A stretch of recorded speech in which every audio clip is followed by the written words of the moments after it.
right, folks. We got one more activity, so let's get our board meeting going. Let's take a look at it and see what we've got some commonality here.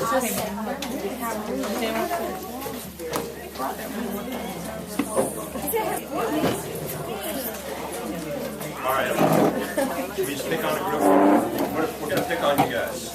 So what did you find? What is the conclusion you came to here? What conclusions did you? If you had to describe what you did, which you are going to have to in sentences, how would you describe it? Well, we did our change in weight, change in length, and change in height. We did 3 trials and an average for each one of those, and we changed the weights, lengths, and heights each time. And we noticed that none of the 3 of those things really seemed to be a real factor. That none of which? I'm sorry. The only one that seemed to be a factor in the pendulum swing, as far as number of swings in 30 seconds, we had a slight. We felt like length was a slight factor because of the short string. We had 29 as our average, and then for mid-range and long string, we had 22 and 20. Can you give us a rough idea how much you changed those lengths? The length of this. Yeah, so we measured. So whatever that is. 6 Okay, you mean that? 6 inches. You mean that? So, for example, the top one, how long was it? When For you the say, short one was only one length of this. and then you did. In the middle was 2, and the third one was 3. The long one was 2. Teachers don't do extreme. As we got over here. One of the conversations we had over here, I was pointing out that sometimes in the laboratory, in order to, if we're kind of curious whether a particular thing, a particular variable matters, we just go ahead and do the extremes, do 1 and 10 times that amount to see if it has any effect. You see what I mean? And if we see, if it doesn't have an effect, if you change something by a factor of 10 or 100, then it's like, okay, this doesn't matter. But if you see that it does, you change the weight by a factor of 100, and you see a completely different behavior, then you start, okay, let's go in and focus in on that variable and see if it matters. Sometimes it's real hard to decide. It looks like there's a lot of difference between this and this and this. It may not be. It may be that you have to go from this to this to see the difference. That's what you were bringing up, and that's what we're saying. And this is true in the kids will do it this way too. They'll say, well, we did, this was 5 inches, this was 8 inches, this was 10 inches, and we didn't see anything different. Well, that's probably true. Or even worse, 5, 6, and 7. 5, 6, and 7. So that's what we're referring to here. You really have to make sure you have some arbitrarily long difference in there to see any difference in effect. Well, it makes it more fun. Yeah. It's a more fun way to do an experiment. Yeah, I heard a couple people were talking about they hang pendulums from the ceiling even.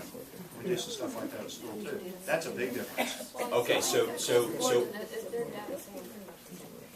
so you all saw that only length maybe had a difference. All That right. had your greatest differences. I'm looking over here. Good. Okay. How about you folks? This group over here. What did you guys find? Read. All right. Okay, I do it. Shorter length has more swings, so mass has no effect on number of swings. We did have a possible experiment error because we did not measure our string every single time. So The length of the string? yes, But you're saying that the mass doesn't matter, weight doesn't matter, but the length does. yes. Did you try the swing height at all? No. Yeah, yes, we did. That's all right. I'm just curious. Yes, we did. What do you mean swing high as a What long? I mean is how far back you pull it. Oh, Like no, a we small didn't try pull that. versus a okay. We had the weight made a difference. The length of the string made a difference. But possibly because it was only 10 centimeter increments, the swing height didn't seem to make as much of a difference. But someone came around and helped us a little bit with that, saying that the greater initial energy made up for the greater distance. Okay, so you're coming up so this is interesting. This is an interesting thing. so there's an explanation for why the swing height, how far you pull back, doesn't matter, maybe, At if least that's in true. the 10 centimeter increment. But you did see that a weight mattered. Yeah. So that's and- contradicting the Yeah. other two groups. How And much, the number is, and the length of the string matters. how much did the weight change? So how much, what were your weights? Just one of the small ones, Yeah, one large one, and then two large. uh-huh. All right. What did you all see? We found that the only the only thing that caused a significant change in the number of swings was the length of the string. But with the weight and the change of the weight and then the difference of when we let go, that it didn't really seem to have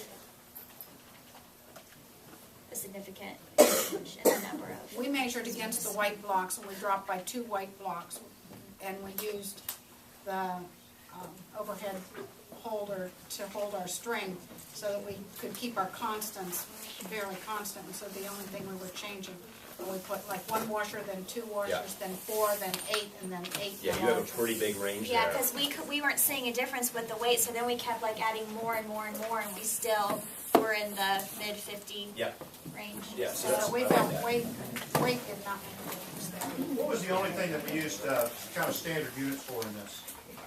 In other words, the only thing we measured with a standard unit that we had. Now, so you did an entire experiment without having to measure centimeters or feet or anything like that. The only thing you really had to measure was amounts of things and time.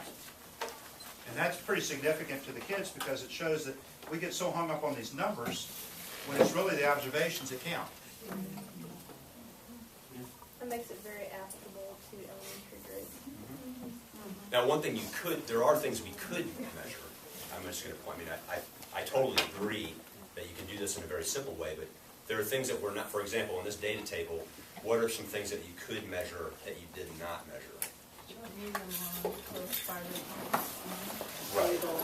See what I'm, We could have addressed that if we knew the length of the block, but since there was no rule, we didn't know the length right, of the block. right. So we didn't, so with the proper tools, you can measure the length of the string. You can measure the masses. All right, other comments? Do other folks want to chime in on their results? How about you folks? Back in the back corner. Do we want to chime in? No. Oh, would you like us to chime in? Okay. Okay, so we don't have pretty data tables. We must have missed the directions. Our data tables are in our notebooks. But you got a nice, you got a cool diagram. Yeah, I like that. Yeah, we do have a Actually serious, I like decent that. diagram of what our concept was. So we figured out that the longer the string length, the fewer number of cycles. So it's indirectly proportional or inversely proportional.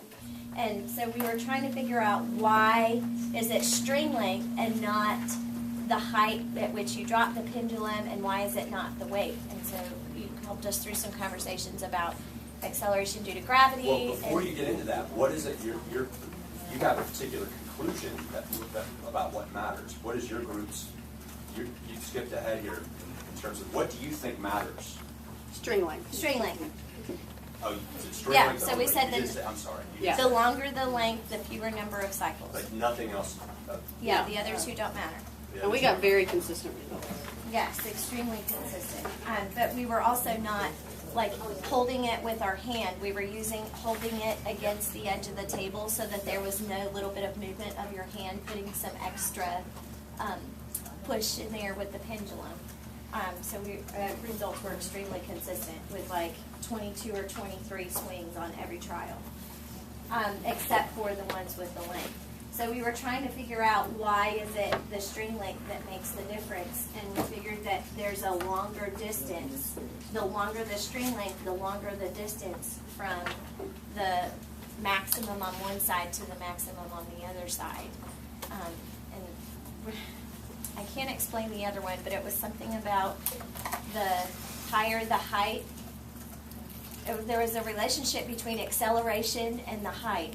That your acceleration, helping I think me. it's the slope that you were looking at, when the angle is narrower, Oh. it's much faster. Yeah, so And- when you hold it high, you have higher acceleration but a longer distance. And when you hold it low, you have lower acceleration, but you also have a shorter distance for it to travel. And so that's how we isolated out acceleration and distance. So I think That what you're it's doing there the is same acceleration, but because it's a constant height, but it's a longer distance to travel. so what this group is describing is their hypothesis from what they measured. Their idea here is that the swing height does not matter. The reason it doesn't matter is because there's this canceling of two different. You get more acceleration the higher up you are, but further distance. And by the way, like I took like a 5-second blink at it and was like, oh, it's gotta be, I was like, it's not gonna be weight, it's gotta be, and what did I guess? Not string length, I guessed pendulum height. Yeah. So that was my 5-second blink, but pendulum height wasn't correct, so it was really eye-opening for me to see this. Great, great. Do we have other comments? I think we probably want to move on to the next activity, but let's. I guess we should come to. Do we have a Do we have a consensus? We have a consensus. Length All right. So, and for folks, so it turns out that's the it turns out that's the physics that's correct here. Is it really is string length is the only thing that matters. That's what's kind of special about a pendulum. Why it's a great timekeeper. Of course, when you got to be careful with this kind of experiment, if the mass is low enough, and I think that may be why some folks got. Mass will matter if you get to low enough masses where the air resistance is actually playing a part. It can fool with your results. Does that make sense?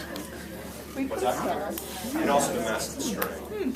So if you just like let us, so you do want to put a significant amount of mass on when you do an exercise like this. Okay.